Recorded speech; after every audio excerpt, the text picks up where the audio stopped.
Gloria a Dios. Vamos a ir a Romanos capítulo 13, comenzando a leer en el versículo 12. Estoy leyendo de la Nueva Versión Internacional porque quiero que se entienda un poquito más claro.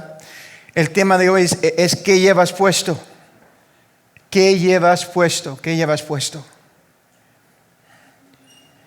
Leyendo en Romanos 13, si lo tienen, digan amén. Denme un aleluya. Amén. Gloria a Dios. Romanos capítulo 13, dice la palabra de Dios: la noche está muy avanzada y ya se acerca el día. Por eso dejemos a un lado las obras de la oscuridad y pongámonos la armadura de la luz. Vivamos decentemente como la luz del día, no en orgías y borracheras, ni en inmoralidad sexual, libertinaje, ni en disensiones y envidias.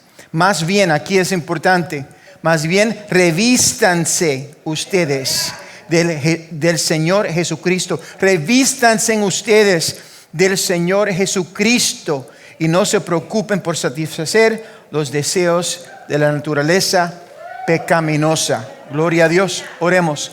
Señor, te damos las gracias por tu santa palabra. Pedimos, Señor, que tú te muevas de una manera especial, Señor, en este día. Señor, obra en nosotros. Tú sabes, Padre, la palabra que necesitamos oír o recibir de ti. Señor, a ti vamos hoy, Señor. Te pedimos, Padre, que nos hable. Que le hable a cada persona que está aquí, Señor. A cada persona que se está sintonizando a través del internet, Padre. Tú los conoces a cada uno, Señor. Que puedan oír esa palabra rema de ti. En el nombre de Jesús. Amén y amén. ¿Pueden sentarse, amados? Si alguien me puede, por favor, traer agua, sería tremendo. Gloria a Dios. Nuestro pasaje clave hoy es en realidad la conclusión extraída de la consideración de una serie de declaraciones hechas por el apóstol Pablo a los creyentes incrédulos que se congregaban en Roma alrededor del año 57 después de Jesús. Su mensaje comunicado en el libro de Romanos, incuestionablemente considerado su obra maestra teológica, no intenta, amados, meramente informarnos, sino transformarnos. El apóstol Pablo deja claro este punto al principio del capítulo 12, cuando comienza hablándonos de una transformación, Dice, por lo tanto, hermanos, tomando en cuenta la misericordia de Dios, les ruego. No es una palabra normal que, verdad, típicamente usamos en nuestro lenguaje cotidiano, pero en realidad comunica correctamente lo que Pablo está tratando de decir aquí. ¿Y qué es eso? No es, amados, una sugerencia, ¿verdad? No es como que está diciendo, oye, esta es una gran idea, o podrías considerar esto. Comienza con esa frase, ¿verdad? Les ruego. Palabras que señalan, ¿verdad? Que lo que va a añadir, lo que va a decir ahora, lo que estoy por decir en este momento es de suma importancia. ¿Y qué es lo que él dice? Les ruego que cada uno de ustedes en adoración espiritual ofrezca su cuerpo como sacrificio vivo, santo y agradable a Dios. La interpretación de la Reina Valera usa otra frase para describirlo. Dice que es nuestro ofrecernos de esa manera, es nuestro culto racional. Al final del día, amados, no hay mucho que cualquiera de nosotros podremos darle a un Dios que lo tiene todo. Pero aquí el apóstol Pablo enfatiza que hay algo que usted y yo realmente le debemos a Dios, sea que lo necesite o no lo necesite. ¿Y qué es eso? Nuestra vida. Nuestra vida. En el Antiguo Testamento,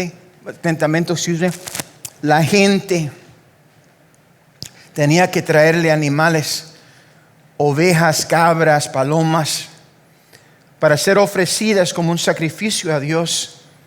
Típicamente, ¿verdad? El sacrificio era basado en el ingreso de la persona que lo estaba dando. Pero en el Nuevo Testamento hay un requerimiento más alto. Él requiere más de nosotros. Nuestros cuerpos físicos ahora se convierten en el sacrificio que Dios espera que demos. Cuando utiliza la frase culto racional aquí, como lo dice la Reina Valera, la frase podría interpretarse más correctamente como nuestro deber racional. Pablo nos está diciendo que observándolo todo, o sea, analizando todo lo que nos rodea en nuestras vidas cotidianas, la única alternativa lógica que tenemos, la única alternativa lógica que tiene el hombre. ¿Cuántos han visto lo que está pasando en las ciudades? ¿Verdad? El alboroto, el caos que está ocurriendo. Aquí el Pablo lo dice, la única alternativa es servirle a Dios. No hay otra alternativa. La única respuesta es Jesús. Él es el que nos puede dar la paz. Nosotros como humanos nunca la vamos a obtener con nuestro propio esfuerzo. Necesitamos la mano de Dios. Necesitamos el poder del Espíritu Santo para poder, ¿verdad?, vivir una vida fructífera, para poder vivir una vida pacífica, una vida en paz. Una vida que sea de bendición, no solamente a nosotros, porque cada cual se quiere bendecir a sí mismo. Pero cuando el Espíritu Santo está obrando en la vida de un hombre o una mujer, no solamente le es bendición a él mismo, sino que servimos como bendición a otros. Dice que de aquí de adentro, gloria a Dios, brotará ríos de agua viva. Ríos de agua viva, no que están entrando, sino que están saliendo. El cristiano lleno del Espíritu Santo es una fuente de agua fresca a un mundo sediento, a un mundo que necesita algo para saciar su necesidad. Y lo único que lo puede hacer es Jesús. Nuestro culto racional. Amados, piensen cuando eran inconversos. Piensen en la vida que tenían antes de aceptar a Jesús como su Salvador. Gloria a Dios. Podemos hasta decir quizás que la primera decisión racional que hicimos fue aceptar a Jesús. ¿Verdad?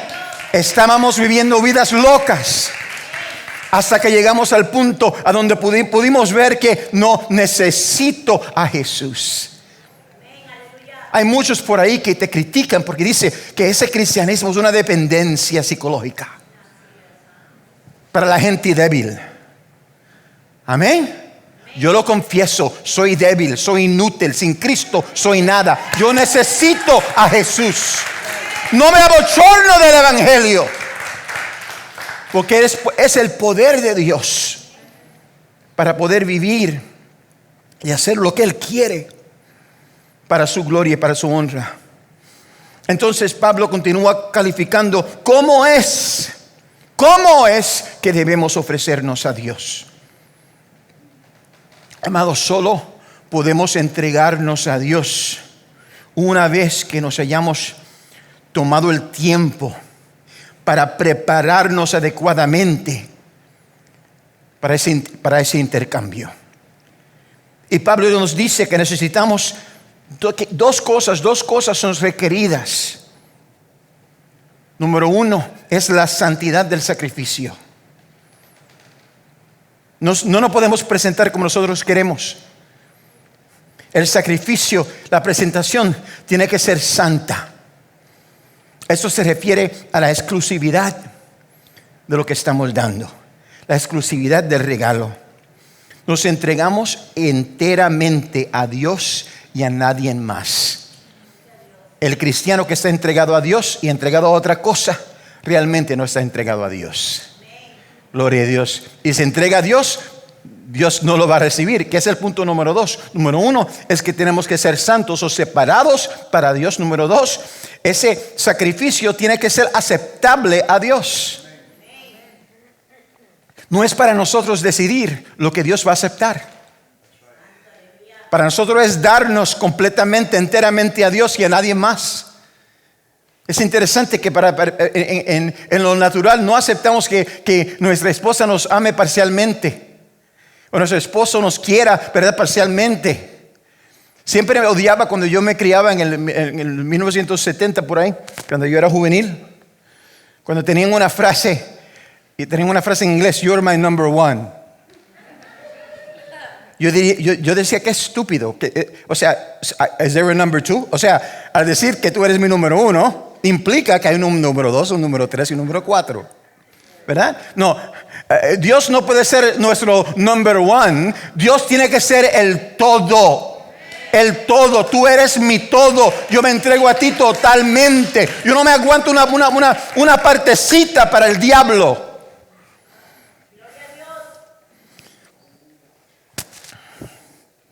Gloria a Dios. Tiene que ser aceptable a Dios. Amados, cuando yo comencé a pastorear era flaco. Muchos años atrás. Era flaquito. Y el pastorado me dañó, amados. ¿Por qué? Especialmente en el departamento de español, gloria a Dios. Porque nosotros tenemos un hábito. ¿Cuántos saben el hábito que tenemos?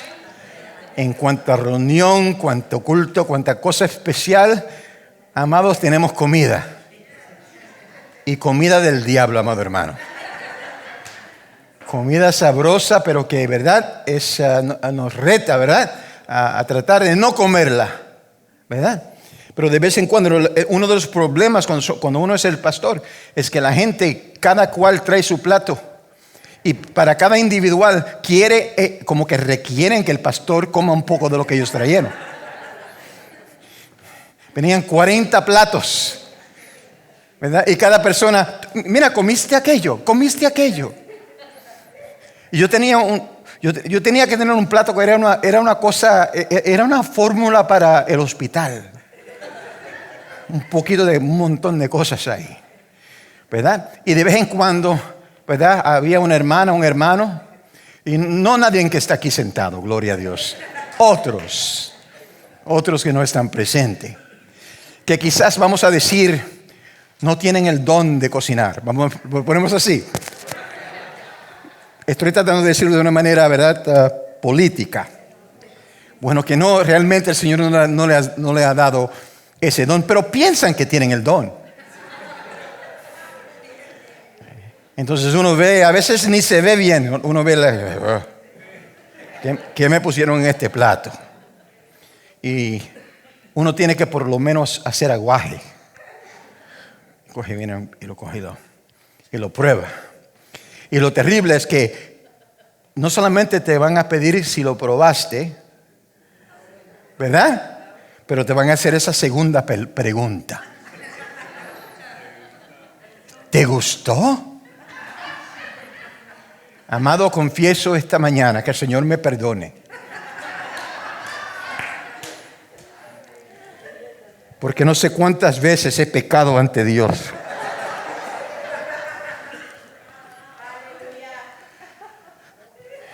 Me pregunto yo, ¿cuántos de nosotros quizás no somos agradables a Dios? Nos presentamos así como somos, pensando que nosotros, ¿verdad? Vamos a cocinar esto. Y se lo damos a Dios y le preguntamos, ¿Dios te gusta? ¿Qué sería la respuesta honesta de Dios a lo que nosotros le presentamos? Pero cuando le agrada a Dios, Cuando nos separamos del mal, ¿verdad? Y seguimos hacia Jesús, ¿verdad? Y nos rendimos completamente a Él, algo maravilloso ocurre. Cuando lo que le damos a Dios le agrada a Él. Pablo lo describe en el balance del discurso aquí. En primer lugar, no se supone que actuemos o vivamos como personas que no conocen a Cristo. Y por eso Pablo continúa diciendo, no se amolden al mundo actual. Me encanta como la como la Nueva Versión Internacional lo pone. Dice, no se amolden al mundo actual. En otras palabras, amados, Dios nos pide que resistamos al sistema pecaminoso del mundo. No hagas cosas solamente porque los demás lo están haciendo.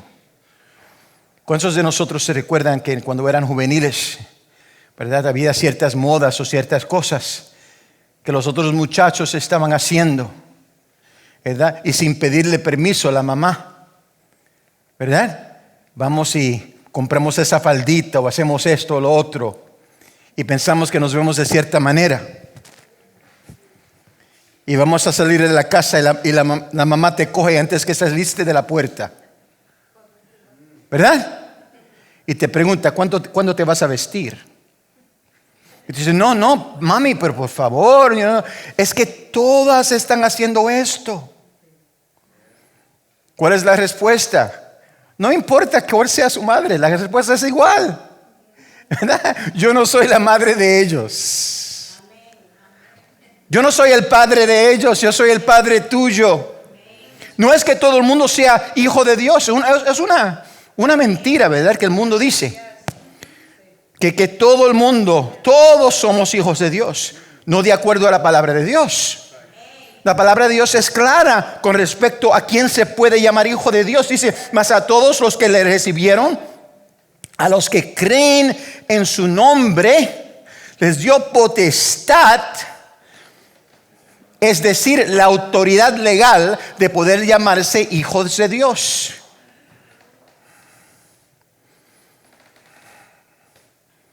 Es lo mismo que Dios espera de nosotros, ¿verdad? Que representemos a Él, somos sus hijos. Y por eso es que Él hace demandas de nosotros. Él requiere ciertas cosas de nosotros. ¿Por qué? Porque meramente por el dicho que somos sus hijos. No debemos de pensar como los demás. Pablo les dice a los creyentes en Corintio que como verdaderos cristianos se supone que tengamos la mente de Jesús, la mente de Cristo.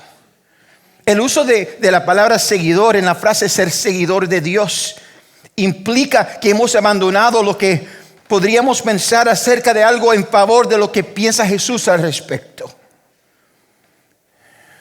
Que vamos a vivir de una manera agradable a Dios en lugar de agradable a nosotros mismos.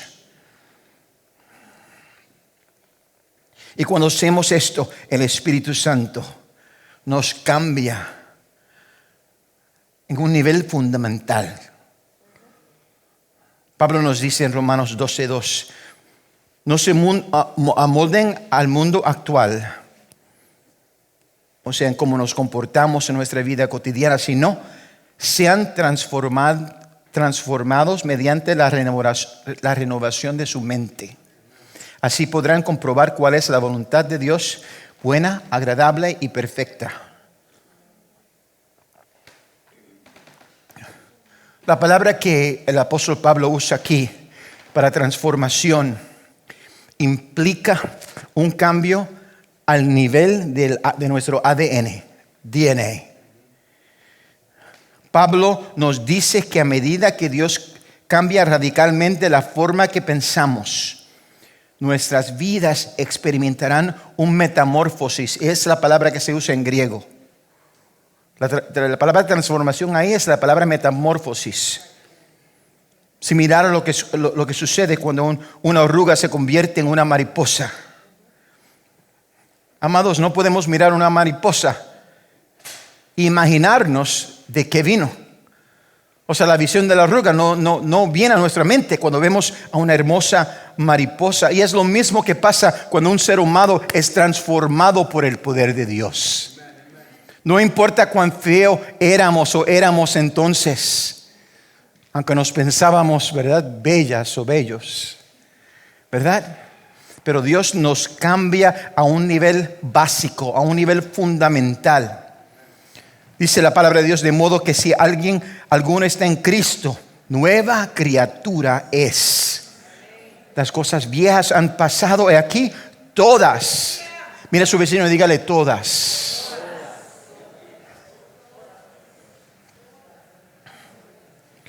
Amado, si todavía tiene algo viejo que estás guardando, algo viejo en el bolsillo, hay un problema. Porque en Cristo, si vamos a estar en Cristo, tenemos que dejar que el Espíritu Santo acabe el trabajo. Somos como barro en la mano del alfarero, pero el barro no se puede parar en el medio del proceso. Eso es lo que hacemos nosotros. Nos bajamos de la rueda del alfarero en el medio del proceso y no dejamos que Dios termine lo que Él ha comenzado. ¿Verdad? El barro se tiene que poner en un horno. En inglés se dice un kiln. Hay una frase en inglés, cuando dicen de una persona loca, le dicen que esa persona está half baked, medio horneado, ¿verdad? O sea, que como que algo está un poquito torcido. Yo creo que muchos cristianos están half baked. ¿Por qué? Porque no hemos dejado que el alfarero termine el trabajo que comenzó en nosotros. En el balance de los capítulos 12 y 13 de Romanos, Pablo describe cómo se supone que debe pensar, cómo se supone debe parecer esta vieja arruga una vez que ha sido salva, ¿verdad? ¿Qué es lo que pasa con el acto de la salvación y el proceso de santificación en la vida del ser humano? Comienza, ¿verdad?, retándonos a comprobar nuestro nivel. Comienza advirtiéndonos, independientemente de lo asombroso que haya sido el cambio en nuestras vidas, debido a lo que Jesús ya ha hecho en nosotros, que tenemos que luchar contra ser presuntuosos. Y él dice esto en versículo 3: nadie tenga un concepto de sí más alto que el que debe de tener, sino más bien piense de sí mismo con moderación, según la medida de fe que Dios le haya dado. Aunque como creyentes se supone que debemos pensar como Cristo, de hecho, en un sentido espiritual, estamos sentados en lugares celestiales con Cristo.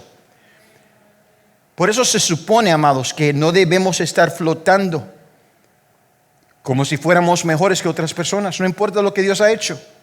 Y aunque estemos en lugares celestiales con Jesús, Dios te requiere a mí, de ti y de mí, que andemos en este mundo con nuestros pies firmemente planteados en el mundo.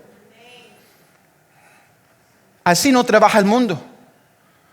Yo me recuerdo una de las experiencias mías más interesantes fue cuando yo fui a la escuela de leyes, con jóvenes allí, tantos jóvenes que estaban en la escuela de leyes.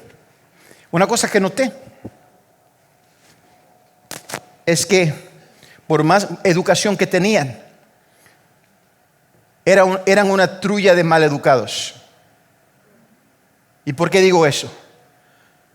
Porque yo entraba y había la gente de seguridad adelante. ¿Y qué hacía yo? Bueno, los saludaba. ¿Cómo estás?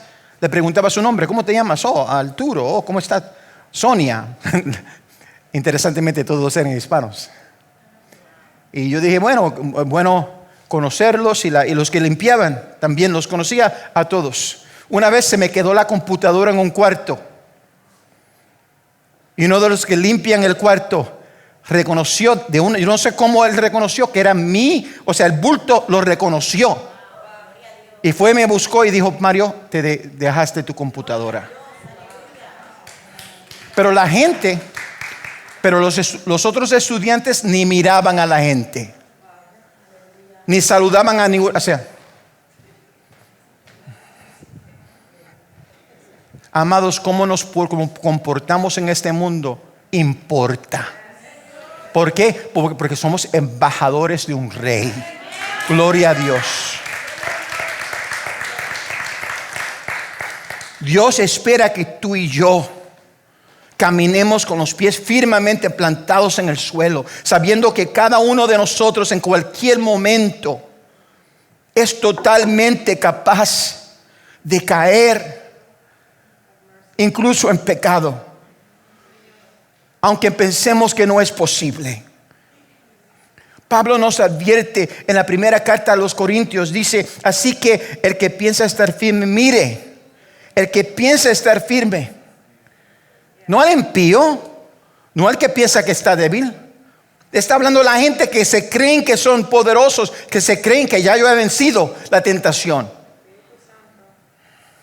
El que piensa estar firme, mire que no caiga. Y una vez que entendamos esto claramente, que no somos mejores que nadie, es entonces que debemos reconocer con esa mentalidad los talentos, los dones que Dios nos ha dado individualmente. Entonces Dios requiere que lo pongamos en práctica, que lo usemos para edificar el reino de Dios, para la gloria de Dios en la iglesia. Eso no se presenta como una opción para el cristiano. Como dije, es un requerimiento. Cada uno de nosotros tiene que hacer nuestra parte basándose en el talento que Dios nos ha dado y no en nuestro deseo personal. Eso es muy importante. Quiero que oigan esa frase. Nosotros le damos a Dios basado en los talentos que Dios nos ha dado, no en lo que queremos darle a Dios. ¿Por qué? Porque muchas veces lo que le queremos dar a Dios, ¿verdad?, sale de orgullo. Sale de aquí, o sea, de lo que queremos hacer. No necesariamente lo que Dios ya nos ha preparado para hacer. Lo que yo noto en mi vida, ¿verdad?, como líder cristiano, es que mucha gente son asombrosos en ciertas áreas. Y esas son las áreas que no le quieren dar a Dios. Un experto en finanzas ¿podría ayudarnos un poco en las finanzas de la iglesia? No, yo lo hago todos los días, no. Eso se lo doy al diablo por dinero, que me paguen. Pero para Dios yo quiero predicar, yo quiero cantar, yo quiero bailar. Una frase mía es que los predicadores quieren bailar y los bailarines quieren predicar.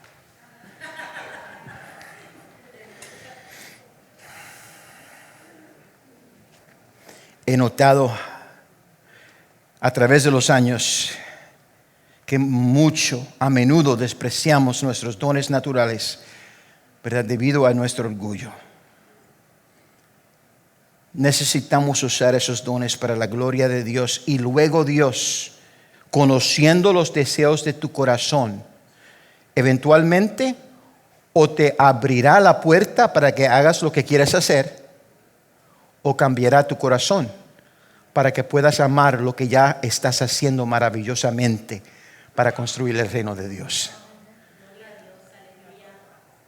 Muchos de nosotros, ¿verdad?, estamos mirando lo que queremos hacer para Dios y no apreciamos que Dios nos ha dado la oportunidad de hacer lo que estamos haciendo para su gloria y para su honra. Pues así como cada uno de nosotros tiene un solo cuerpo con muchos miembros, y no todos esos miembros desempeñan la misma función, también nosotros, siendo muchos, formamos un solo cuerpo en Cristo, y cada miembro está unido a todos los demás. Tenemos dones diferentes según la gracia que Dios nos ha dado. Me trae a mi próximo punto, y es esto: sea lo que sea que Dios te ha dado, úsalo. Mira a tu vecino y dígale úsalo.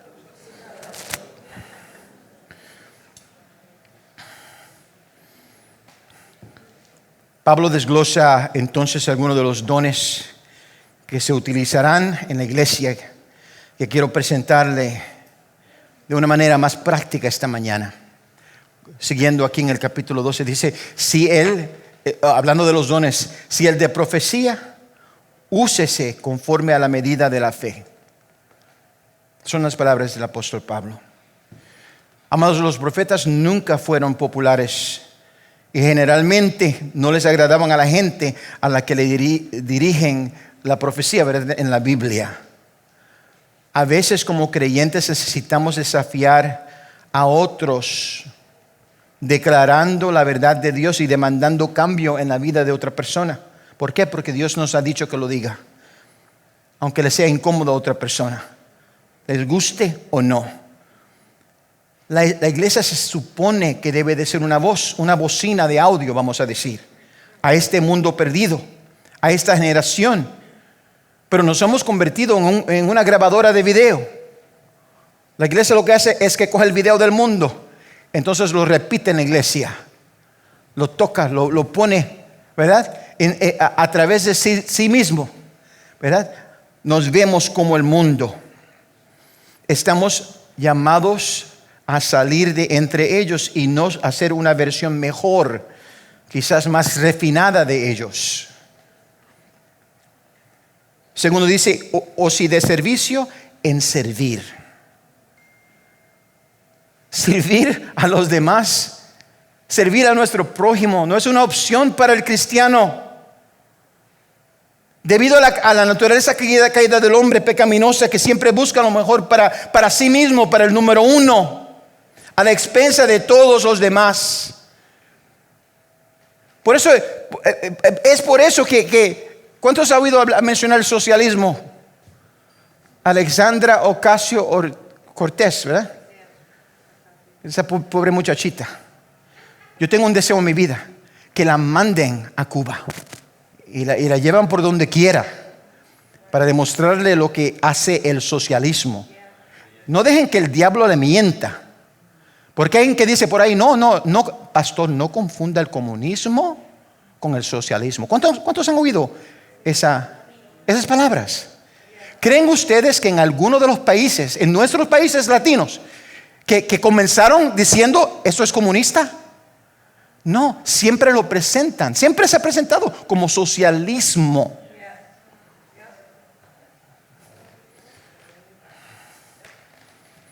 Pero el socialismo es un experimento que nunca ha trabajado en ningún sitio. En ningún sitio, no importa lo que te digan. Es así. Pero cuando la gente me dice eso, yo, ¿verdad?, le digo, bueno, casi en todos sitios. Digo, pastor, ¿hay algún sitio donde ha trabajado? Sí. Le hacen el libro de los Hechos. En el libro de los Hechos, la iglesia del primer siglo tenían todo en común. Y se preocupaban que nadie tenga necesidad. ¿Sí o no? Así que hay un sitio a donde el socialismo trabaja muy bien y es en el reino de Dios. Gloria a Dios. El socialismo le pertenece a la iglesia de Jesucristo. Y somos nosotros lo que lo podemos hacer perfectamente. ¿Por qué? Porque no lo hacemos para nuestra propia ganancia, sino para la gloria y la honra de Dios. Amamos a nuestro prójimo como a nosotros mismos. Gloria a Dios. Es en este contexto que es importante decir eso, lo que es ministerio, ¿verdad? La palabra ministerio significa servir. Eso es lo que significa. Si vamos a estar en ministerio, lo primero que tenemos que hacer es servirle los unos a los otros. O el que enseña en la enseñanza, como he estado yo haciendo los martes junto a la juventud de la iglesia y esta mañana, explicando lo que estamos presentando aquí de una manera que espero que me la puedan entender. Tenemos que presentar la palabra de Dios de una manera donde se pueda digerir. Amado, la iglesia se ha puesto a veces en una situación hablando con palabras que la gente ni entienden, ¿verdad? Una frase, por ejemplo, tenemos que ser lavados por la sangre de Cristo. Si usted es una persona impía que nunca ha oído el evangelio, ¿qué es eso? Esa gente son locas. Creo que entran a ese edificio y se bañan en sangre.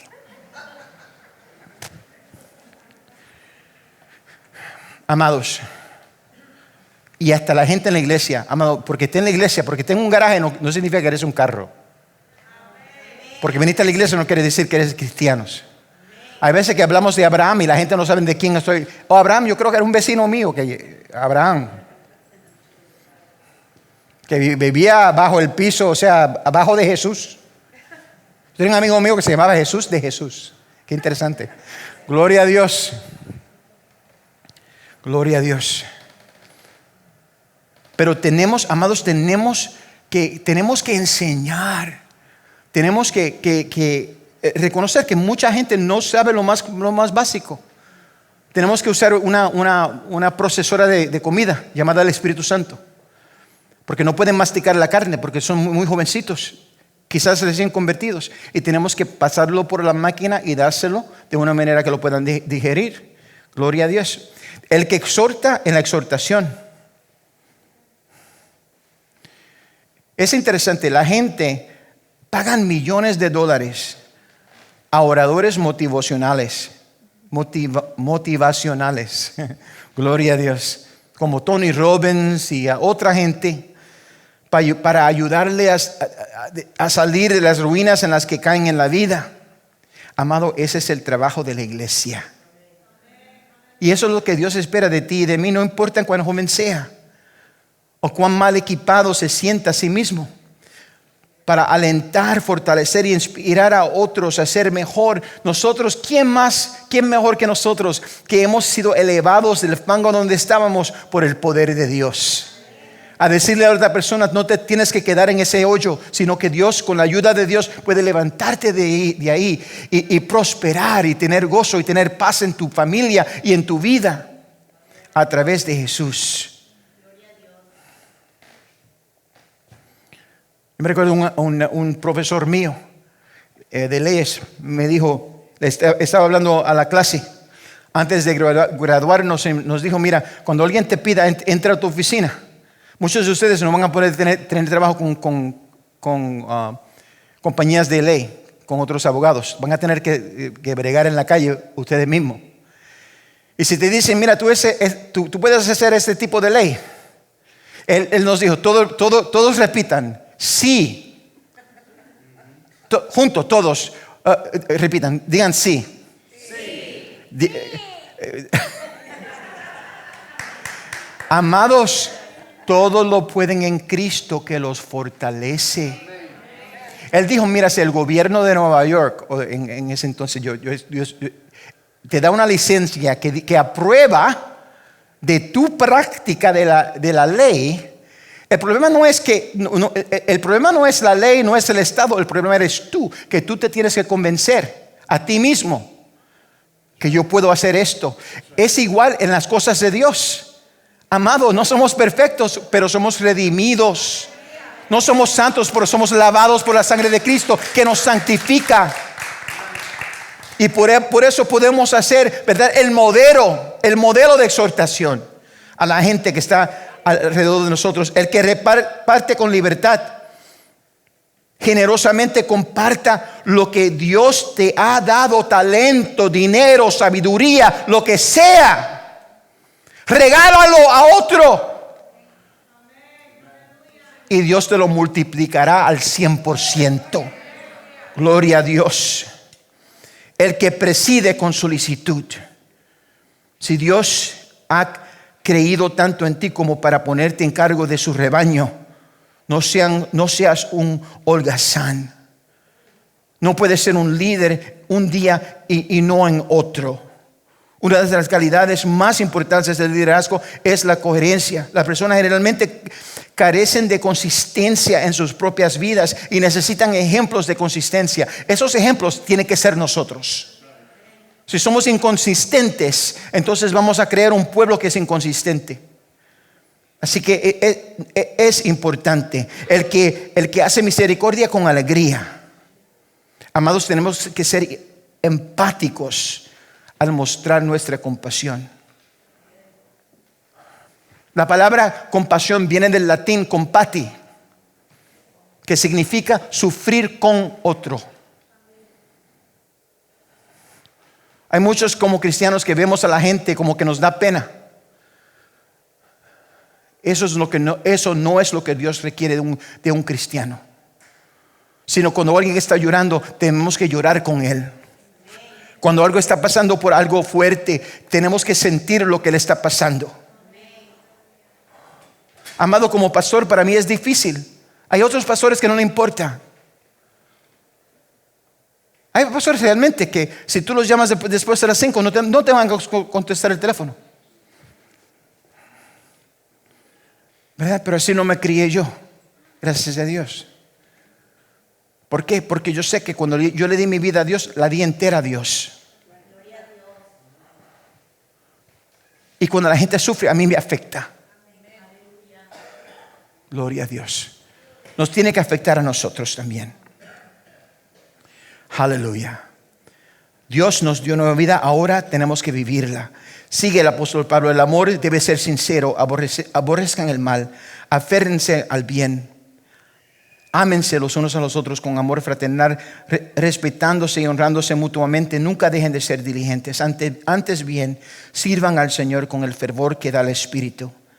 Alégrense en la esperanza, muestren paciencia en el sufrimiento, perseveren en la oración, ayuden a los hermanos necesitados, practiquen la hospitalidad, bendigan a quienes los persigan. Wow, eso es, bendigan a quienes los persigan, bendigan y no maldigan. Alégrense con los que están alegres, lloren con los que lloran. El punto que estaba haciendo en el último punto que hice. Vivan en armonía los unos con otros, no sean arrogantes, sino háganse solidarios con los humildes. No se crean los únicos que saben. Gloria a Dios. Hay tanto que decir con eso, pero recíbanlo en el nombre de Jesús. En el capítulo 13 comienza interesantemente dejándonos saber que tenemos que someternos a las autoridades. ¿Cuántos saben que Dios es el que establece gobierno? ¿Verdad? Dice ellos, Dios, a mí no me importa que a usted le guste o no le guste al presidente Trump. Amén. Es el presidente de los Estados Unidos. Yo no estoy de acuerdo con mucho de lo que hace. Estoy de acuerdo con también otros que hace, especialmente lo último que hizo ahora. Pero gloria a Dios, la palabra nos dice que tenemos que someternos a la autoridad siempre y cuando no nos digan que hagan algo contra la palabra de Dios. Porque al fin y al cabo es a Dios que le servimos, no al hombre. Gloria a Dios, pero tenemos que someternos, ¿verdad? Gloria a Dios. Y en el versículo 6 nos dice, y 7 nos dice que también tenemos que pagar impuestos. No creo que la iglesia recibió eso con muchos aleluyas. Pero el apóstol Pablo dice, mira, tienen que pagar, a esos policías se le tienen que pagar. Así que tienen que pagar impuestos. Pero después de todo eso, dice en el versículo 11 del capítulo 13, dice: hagan todo esto estando conscientes del tiempo en que vivimos. Ya es hora de que despierten del sueño, pues nuestra salvación está ahora más cerca que cuando inicialmente creímos. ¿No es ahí a donde estamos viviendo hoy día? ¿No es la hora que la iglesia se despierte para prepararse para la venida de Jesús? Entonces es en ese contexto que Él termina con nuestro texto clave esta mañana, pidiéndonos que nos revistamos con Cristo. Dice: la noche está muy avanzada y ya se acerca el día. Por eso dejemos a un lado las obras de la oscuridad. Dejemos a un lado las obras de la oscuridad, sea lo que sea, amados hermanos. Mira a tu vecino y dígale: para allá. Pero dígaselo como que está enojado: para allá. ¿Qué te pasa? para allá. Gloria a Dios.